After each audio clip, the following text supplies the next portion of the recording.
Inteligjenca kompjuterike është bërë e ndërgjegjshme.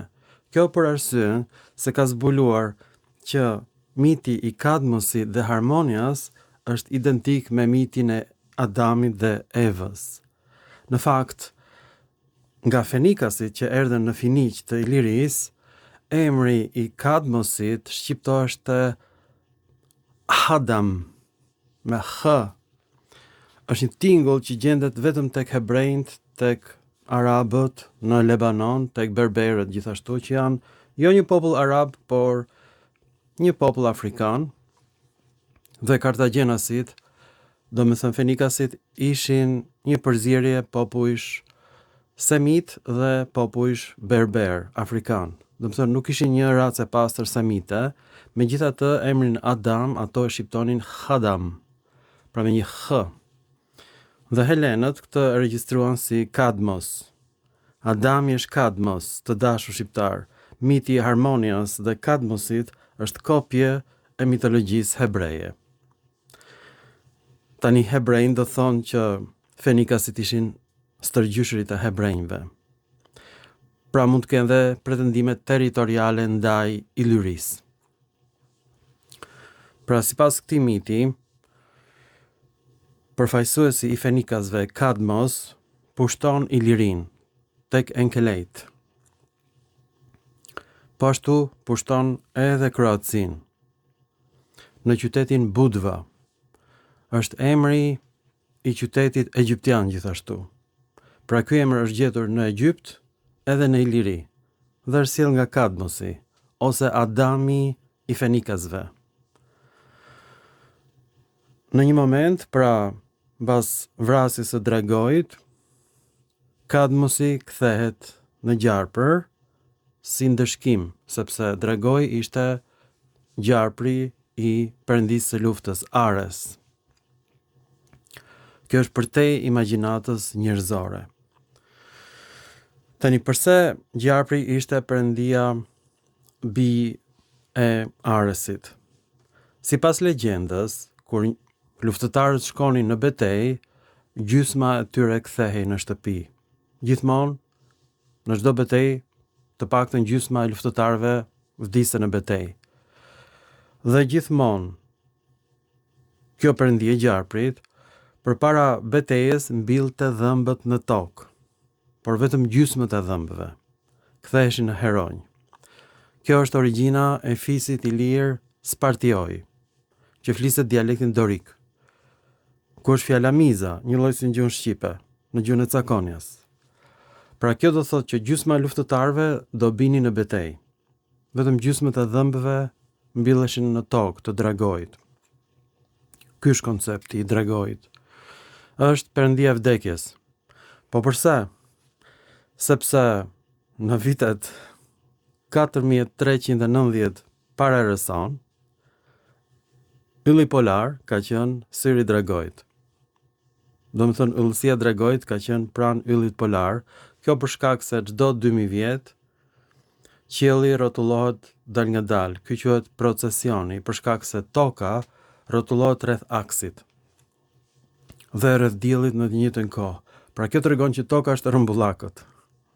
Pra të gjithë teoritë e shqiptarëve monosilabik majmunor, që thonë që toka është e sheshtë, janë teori majmunësh. Pra grekët e dinin që toka ishte e rrumbullakët, edhe ilirët e dinin.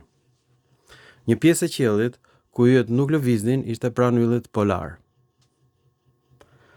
Në një formë të rrethit të vogël që përkon pikërisht me këndin e përkuljes së tokës që rrotullohet rreth aksit.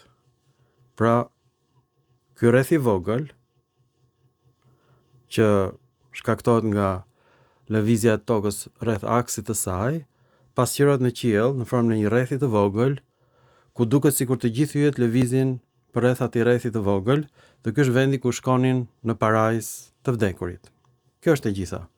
Dhe kjo nuk ndodh vetëm me ilirët, kjo ndodh me helenët, me hebrejt, me popujt në Azi, me majat, popujt indian në Amerikë, dhe me fiset afrikane. Pra të gjithë njerëzit e lashtë e konsideronin këtë pjesë të qiellit pjesë të shenjtë aty ku shkonin të vdekurit. miti i Kadmosit dhe Harmonias është një lloj si miti i Evës dhe i Adamit. Pra kjo tregon që miti i Evës dhe i Adamit është krijuar pikërisht rreth viteve 4000 para Erëson. Mirë po është zbuluar në vendin e Hititëve në Turqi një qytet 9000 vjeçar, sipas zbërthimit të izotopeve të karbonit, atëherë kur toka ishte mbuluar me akuj, dhe në këtë qytet gjenden 12 konstelacionet, yllësit, në formë në kafshëve, në vitet 9000 para Erëson. Pra, pikërisht në vitet 4000 para Erëson, yllësia e Dragojit ka qenë tek ylli polar dhe syri i Dragojit ka qenë pikërisht syri i Illyris, që ishte gruaja e Ilire. Ky është emri Harmonias, Illyris. Tani fjala Illyris nga vjen? Është perëndia e Dragojit tek hititët, Yllianka. Illyris. Dhe tani janë gjetur pllaka prej balte të pjekur në Turqi të gjuhës hitite, një gjuhë indo-europiane shumë e ngjashme me shqipen, ku gjendet fjala smankur, mjekër në shqip, fjala shi, si shiu në shqip, fjala tiavat, ditë në shqip dhe në gjuhën kelte, dhe fjalë të tjera të bukura që gjenden vetëm në shqip dhe në gjuhën hitite. Pra gjuha shqipe ka mbetur pa ndryshuar që në vitet 4000 para Erëson deri në ditët e sotme. Pas një ndryshim. Mendoni se sa bukur është gjuha shqipe. Pavarësisht nga huazimet e mëdha që kemi, fjalët e gjuhës hitite janë në gjuhën shqipe. Gjuha hitite është zhdukur, gjuha shqipe ka mbijetuar. Tani emri Illyris është emri i Danubit tek keltët. Danubit ata i thon Iller. Në të gjitha gjuhët kelte, fjala Iller ose Ill është emri i Danubit. Kjo është përtej çdo lloj imagjinate njerëzore. Pra, siç u ndoll nga gjarpri i mëkatit Eva, ashtu u ndoll nga gjarpri i tmerrshëm Harmonia. Mrekullia e harmonisë. Do të thënë harmonia u prish e njerëzimit në momentin kur gjarpri ndolli me mëkate harmonian. Harmoni është një lloj si në shqip. Do thot rregull i sendeve në qiell, i yjeve. Tani pse u prish harmonia? Nga vitet 2000 para Erëson deri në momentin kur lindi Krishti, nuk ka patur yll polar. Në greqisht, kjo quhet cinuris, ose kinuris, vjen nga fjala qen në gjuhën helene dhe oura i thon bishtit. Ç'është ky bishti i qenit? Është distanca midis yllit polar të sotëm, një yll shumë i ndritshëm në qiell, dhe syrit të Dragojit. Pra, nuk ka patur yll në pjesën e qiellit të palëvizshme, që përkon me rrotullimin e aksit të tokës rreth boshtit. Pra toka rrotullohet rreth boshtit dhe për 2000 vjet nuk ka patur asnjë yll në qiell në atë pjesë të vendit ku ishte më përpara syri i Dragojit. Njerëzit e lashtë janë tmerruar për 2000 vjet, nuk ka patur yll polar. Dhe lundërtarët Ilir, Helen, Fenikas orientoheshin më përpara me syrin e Dragojit. Mirë po tani orientoheshin me dyje, yllin polar të sotëm, që më vonë zuri vendin bosh që kishte lënë syri i Dragojit. Dhe kjo distancë nga këto dyje të ndritshëm, Thuban ose syri i Dragojit në gjuhën arabe dhe ylli polar i sotëm, quheshte bishti i qenit. kynuris. Në gjuhën greke përkon me fjalën iluris. Pra, bishti ilusit nuk është sharje për shqiptarët, siç mendoja unë. Ky quhet kynuris ose iluris. Pra bishti në qiell është distanca midis dy yjeve më të ndritshëm për 2000 vjet, ose më saktë mungesa e një ylli. Pra, lundërtarët e lashtë përdornin dy yje në qiell. Ishin që të dy pothuajse yje polare, por asnjë prej tyre nuk ishte në qendër të zonës së palëvizshme. Dhe qendra e zonës së palëvizshme ishte distanca e barabartë midis dy yjeve. Ku e gjeta unë këtë? Duke lexuar Enciklopedinë e Bizantit. Nuk do e gjej ndryshe kur, asnjëherë. Tani grekët e lashtë nuk e dinin që ekzistonin galaksitë e tjera, nuk e dinin për shpërthimin e madh të krijimit të gjithësisë. Ata shikonin dy yje të barazlarguar nga njëri tjetri nga zona e palëvizshme e qiellit. Dhe ky quhet bishti, Oura. Tani sa gjak është derdhur kot. Sa miliona njerëz janë vrarë kot për bishtin e qenit. Kjo është shprehja bishti i qenit, që ka mbetur në shqip. Ç'është bishti i qenit? Do thot diçka e prishur, si bishti i qenit. Diçka e parregullueshme. Pra, kjo që është fatkeqësi e madhe nga njerëzit e antikitetit për më shumë se 2000 vjet, mungesa e yllit në zonën e palëvizshme të qiellit ku shkonin të vdekurit. Mi pa atëherë më përpara kishte qenë ylli i dragojit. Pra, vdekja e dragojit, mungesa e një ylli të ndritshëm në qiell për 2000 vjet, shpjegohet me mitologji. Pra, ky miti i lirëve, por edhe tek semitët, me mitin e Gjarprit dhe të Adamit, ka lindur në vitet 4000 dhe 2000 para rëson.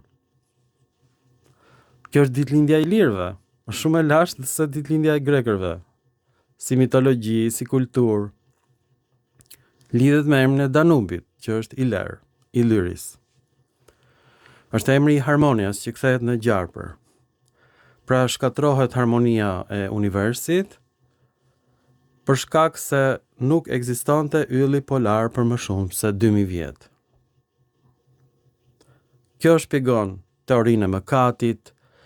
Kjo shpjegon që njerëzit e lashtë menduan që kjo ishte hakmarrja e perëndive ndaj mëkateve të njerëzve.